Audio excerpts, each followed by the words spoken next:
大家好，歡迎大家收睇呢個頻道，我係今日嘅主持人80M。2026年都過咗3個月啦，不如盤點下香港易啲幫自己公司蝕錢嘅巴士路線啦。你好，我唔好啊，哈哈哈哈哈哈哈，我叫蘇菲，鍾意飲朱古力。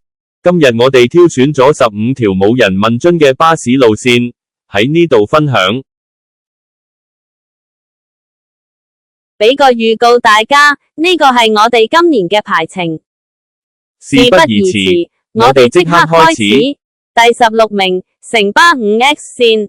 呢條線係所謂嘅假特快，雖然掛住個 S 字尾，但係都唔會快得去邊。全程行車時間約為53分鐘。呢條線繁忙時段可以吊住鹽水勉強繼續服務乘客，但係非繁忙時段就完全唔夠做。第15名，九巴 3B 線。呢條線嘅平均客量大概有30到60人，睇落都唔衰。但係佢就同小巴，甚至乎係同中嘅 3D 競爭。呢條線大部分乘客都係搭幾個站就落車，反映出來往紅土同慈雲山嘅需求唔大。第13名，九巴 43M 線同九巴 89B 線並列。呢兩條線打到難分難解，最終並列第13。呢兩條線嘅班次都不足，又有各自嘅競爭者，所以客量偏低，平均大概每班車40人左右。第12名，城巴 50M 線。呢條線係第44區嘅開荒牛，但係靚嘢已經俾九巴同港鐵攞晒，所以 50M 只可以企埋一邊，平均客量大概有35人。第11名，九巴 5A 線。呢條線係接駁啟德同埋尖沙咀，但係自從屯馬開通之後，呢條線嘅客量就出現斷崖式暴跌，平均客量得返大概25人。嚟到最後10強啦，大家又有冇心頭好呢？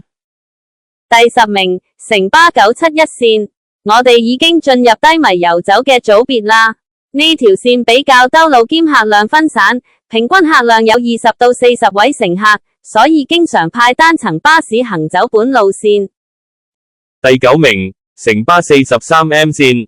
呢條線嘅客量比較分散，平均客量有20到35位乘客，佢已經屢次出現喺 RPP 度，睇嚟離佢嘅死期唔遠啦。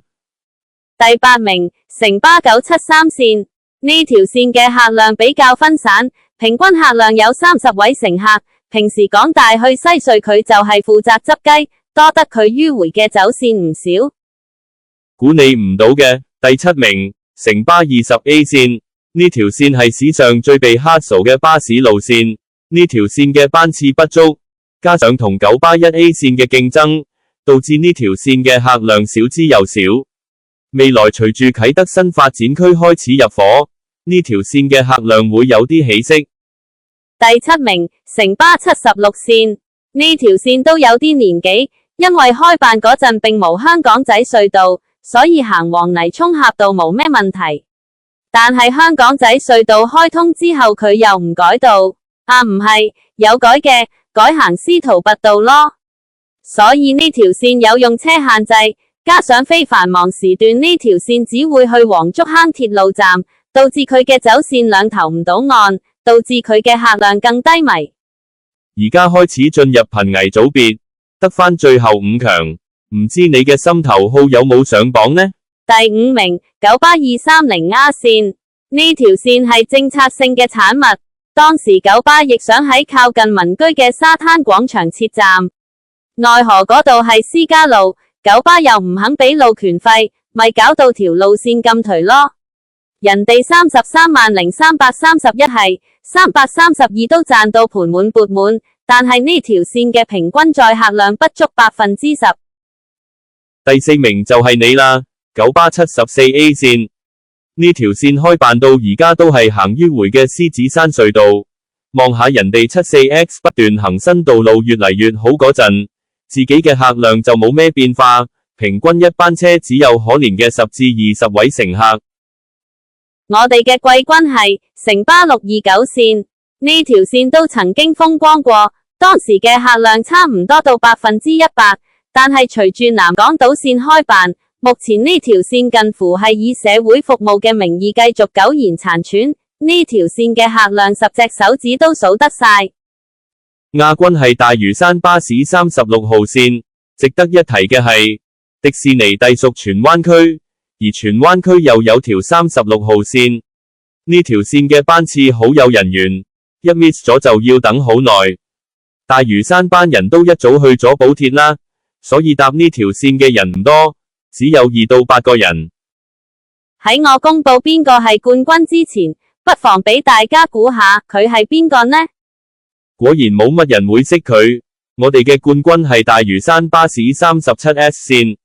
呢條線一日得2班車，佢原意係俾屯門牛或者大嶼山居民搭完船之後搭佢去駁港鐵，但係屯門牛可以搭龍運，大嶼山居民又可以搭巴士出省，搞到班船冇人搭，做中間人嘅 37S 自然唔會好，甚至可以冇人搭，平均客量係0到5人。